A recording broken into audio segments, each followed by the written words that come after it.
Court of Appeals of Tennessee is now in session. Good afternoon, Mr. Boesch, Counsel. Before we start, I want to say a couple of things to you. One, the short delay in starting was my fault. I clicked one time too many times on my computer. So by the time we get it straightened out, there was the delay. So I apologize for that. If we should have any technical problems during the process, anything freezes or you can't hear anything, we'll work it out. Just let us know. Contact Mr. Hivner with a text probably or call, whichever he has told you, I think. And we'll work through that and get it out. Mr. Hivner and the AOC IT personnel have done a wonderful job at getting this all set up and get smoother every time we do it, as long as we can keep me from clicking buttons. All right, call the case, Mr. Hivner. Stephen Boesch versus J.R. Holeman et al. We're here from the appellant, Mr. Boesch. Yes, sir. My name is Stephen Boesch, the appellant. I'm representing myself. I would like 5 minutes of rebuttal time at the end. That'll be fine. Okay, thank you. Brief statement of the case.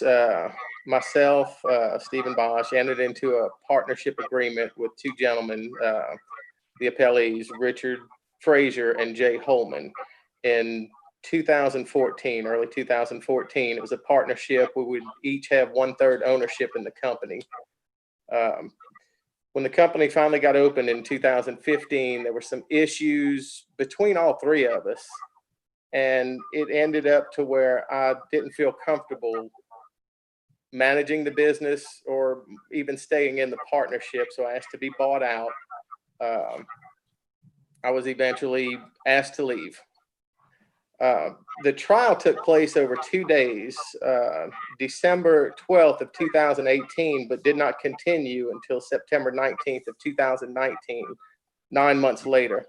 My issue with the delay, 9 months delay, I understand appellate courts aren't in as good a position as the trial judge to read demeanor and credibility of a witness, but after a 9-month delay, I don't see how a trial judge could be in that position either. The trial judge at the beginning of the second day said he read his notes. They're not a transcript, but he didn't read the transcript. 2 months later, during a hearing, the judge said he read part of the transcript. And I guess the issue with that is if the judge's memory of his own words after 2 months isn't clear, I don't see how the plaintiff's case could have been clear after 9 months. The next argument would be that the judge failed to follow the law. When a partner is dissociated, there are 2 ways to do that. A notice of express will to withdraw as a partner, which there was no express will to withdraw, or expulsion by unanimous vote of the other partners. That didn't occur either. And moving on, there was a dissociation, wrongful or rightful, there was a dissociation. There's a dissociation. The law says that the company should be valued as a whole, as a going concern.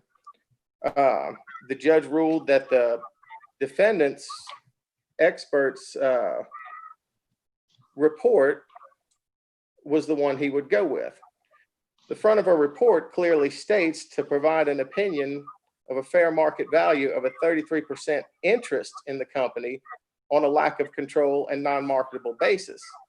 Well, that's most definitely not what the law states, as the entire business is a going concern.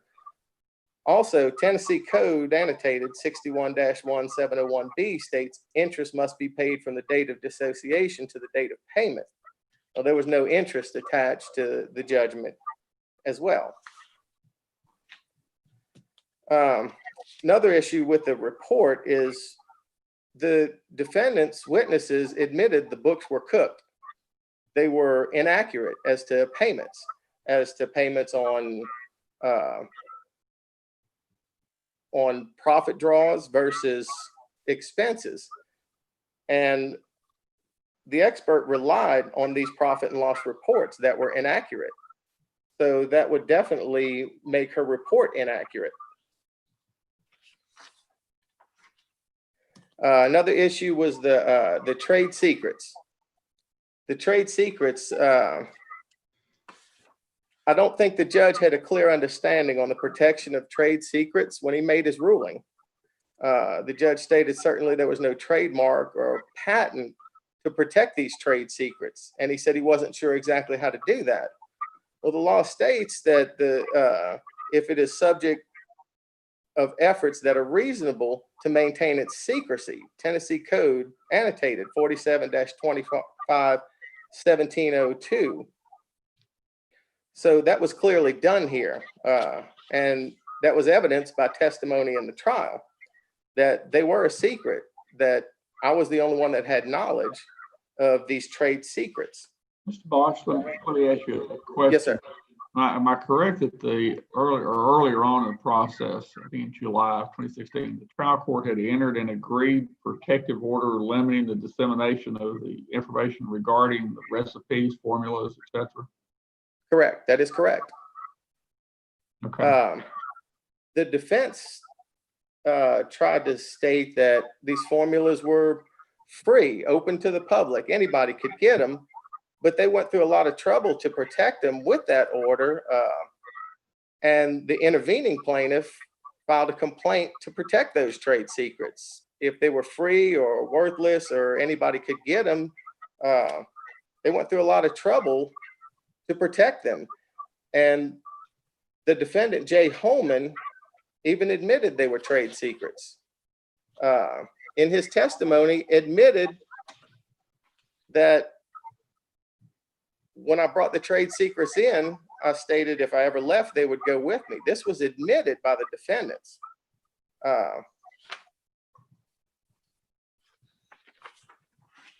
And I guess the last point, I'm sorry, I don't see a clock on the side, so I don't know how much time I have left. You've got 4 minutes left. Okay. Another issue was the unjust enrichment. The building that was leased by the company was owned by one of the partners, Jay Holeman. I put in extensive labor and materials to the building and was paid nothing for it. And that was the basis for the unjust enrichment. The judge ruled that what I put into it was part of my capital contribution.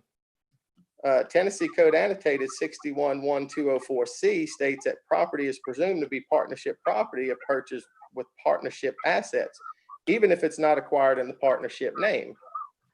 So partnership assets, being my capital contribution, went into this building. So 1/3 of the building's value should have been assigned to me, and it was not. I believe that's all I have for right now. I know I have a little time left, but I think that's all I have for now. I'd like to pass it to Mr. Mansfield. That'll be fine. You have your time for rebuttal. Thank you. We'll hear from the appellee. Thank you, Your Honor. Brian Mansfield, attorney for the appellees from the Sevier County Bar. But first, let me address the issue of the delay between the sessions. No doubt that Chancellor Fogarty bemoaned the fact that this was in 2 sessions and a 9-month delay. I would suggest that none of us want that situation, and Chancellor certainly wasn't favorable to it. But the Chancellor did have copious notes. He had the transcript available. He had all the evidence. It's not an ideal situation, but I would certainly point out that there's absolutely no evidence or law that I'm aware of to indicate that somehow the plaintiff, it's to their detriment as opposed to the defendants. I mean, we have the equal argument that, and I would submit here that the plaintiff's case was quite weak, and the court could have forgotten that. We had, we think, effective cross-examination, a number of impeachment exhibits. We had a number of, we had moved for a dismissal portion of the claims. So we would certainly submit that the delay has not been established to in some way harm the plaintiff any more than anyone else. Moreover, I'm aware of no law that indicates that in some way that the delay would result in a reversal of a judgment. And along with that, I would point out to the court, it would seem that that issue was a matter that would have to have been brought to the attention of the trial court at the time. Otherwise, I submit it's waived because it was not, they did not at that time ask the trial court to resubmit their proof, offer testimony anew, to recommence the trial from the beginning, et cetera, et cetera. They did not assert or try to do that whatsoever. So I would assert that that issue, in addition, is waived. Secondly, on the issue of business valuation, as the court probably is aware, there were two experts that testified in this case, one on behalf of the plaintiff and one on behalf of the defendants. Respectfully, the plaintiff's expert, number one, admitted that his form of valuation was limited. It was not a full business evaluation, and that's clear in the record, and our expert confirmed that. He did a limited valuation in scope. Our expert, on the other hand, did a complete, thorough valuation, very extensive, fully following the requirements and protocol of business evaluations, accounting, and the law, and the court noted that. Counsel, let me ask you, what did he follow as far as the statute says, as far as valuing? Your Honor, I don't have the exact wording down, but I recall there was a time during the testimony when the resources that she used, our expert, I think a couple of occasions, one was a willing buyer, a willing seller, either with a compulsion, that type of language, followed apparently the standards that she's under in evaluating business. As we know, it's under the law. There was another occasion, I can't recall right now when that was, but there's a statutory provision under, I believe, the LLC, the Partnership Act, that referenced the fact that you value at the time of the dissolution of the partnership, and that is what her standards provided, which is what she did. Is that what the statute requires? Yes, I think that the statute requires that you value at the time of the dissolution. You determine the value of the partnership.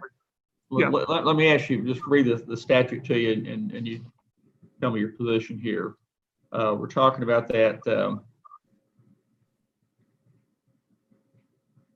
buyout price of a dissociated partner's interest is the amount that would have been distributed by the dissociating partner under 60, that cites the statute, if on the day of dissociation, the assets of the partnership were sold at a price equal to the greater of the liquidation value or the value based on a sale of the entire business as a going concern. Right. Without the dissociated partner and the partnership, without the dissociated partner and the partnership were wound up on that day. Right. My question to you, though, is did your expert apply a discount for lack of control? She did. How do you apply a discount for lack of control if you're valuing the whole partnership and you take a third of the partnership? Well, the sale was only going to be, the only available sale that would have been marketable would have been that 1/3, right? Well, and, I'm asking under the statute. It yeah. says you value it based on a sale of the entire business as a going concern. Mm-hmm.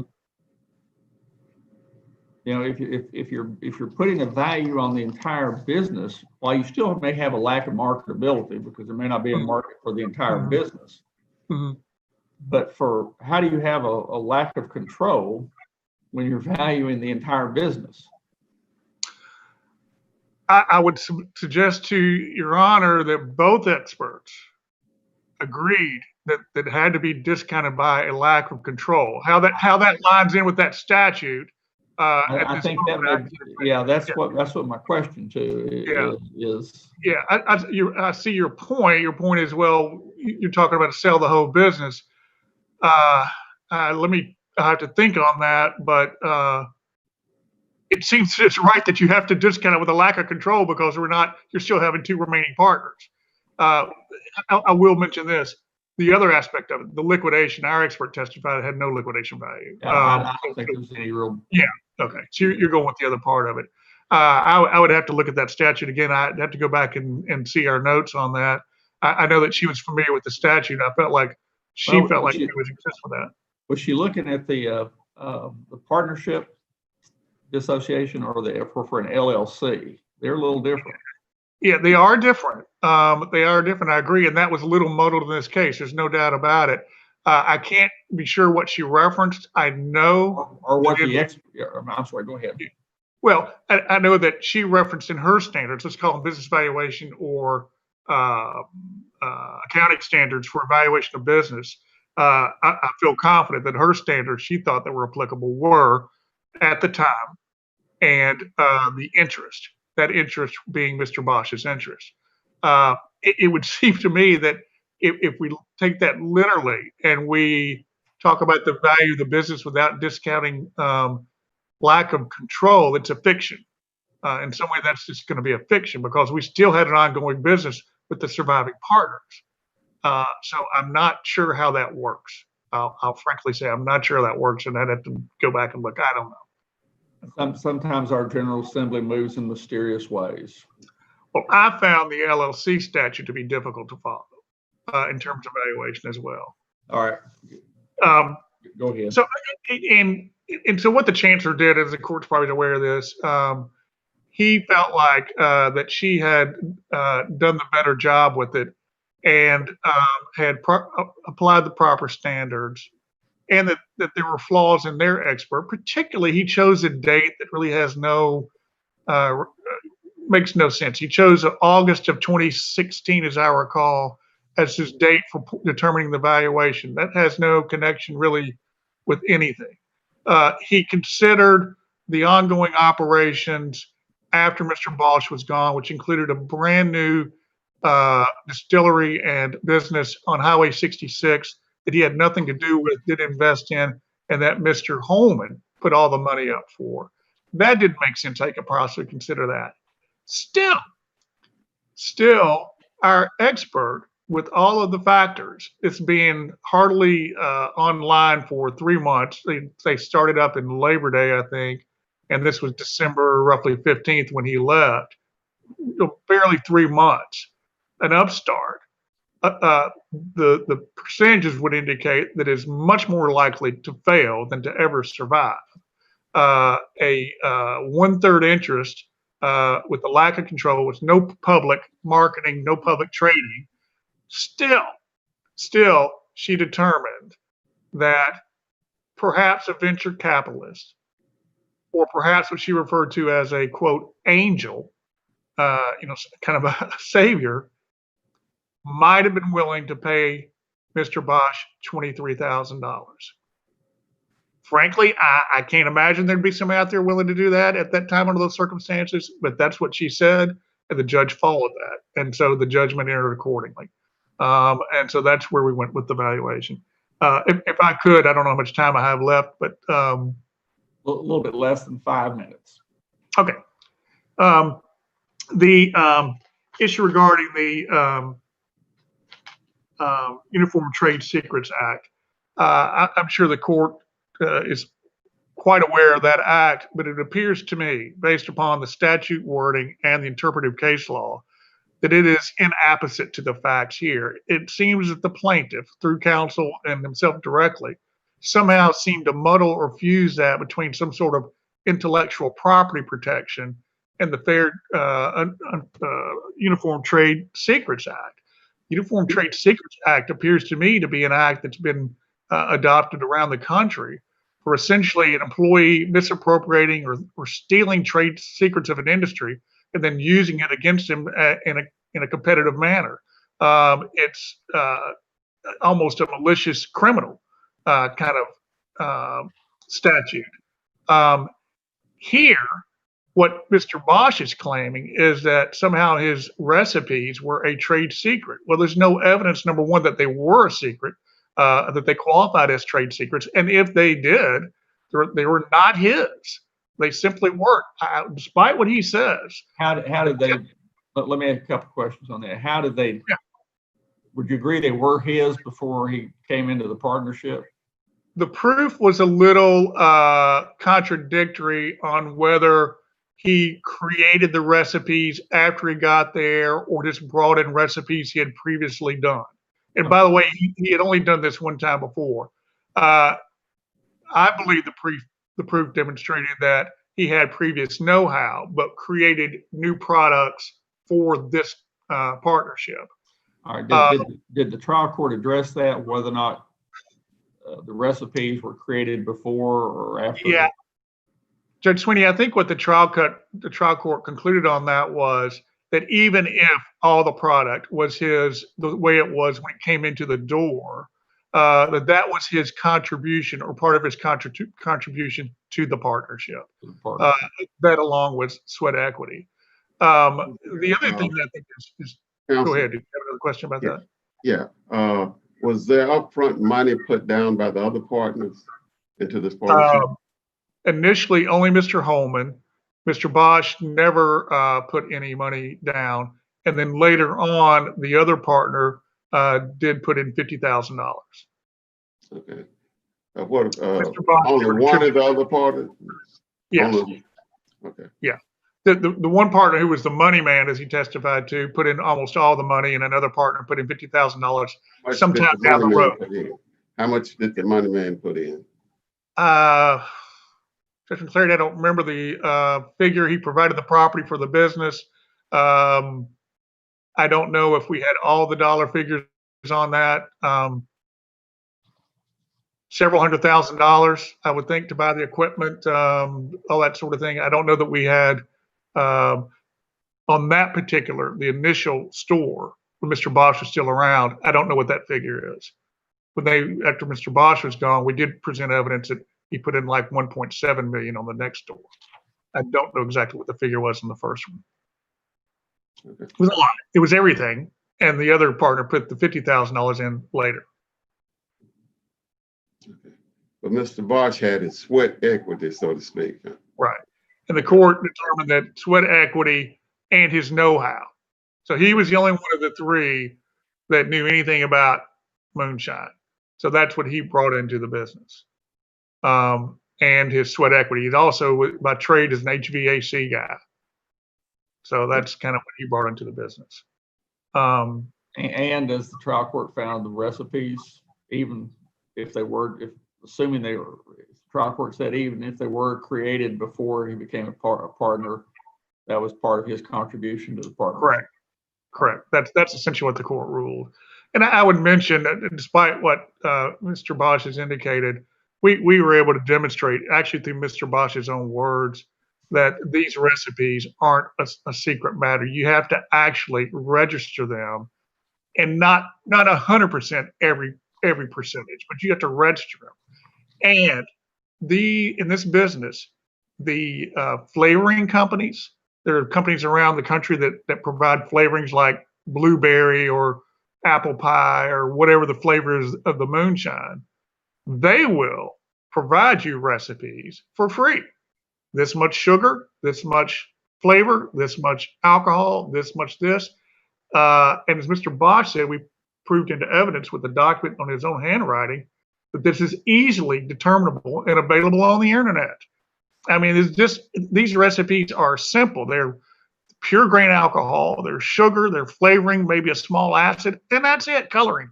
I mean, it's just not a particularly secretive type of deal. If that's so, what was the need for the agreed order protecting the dissemination of the information to the lawsuit?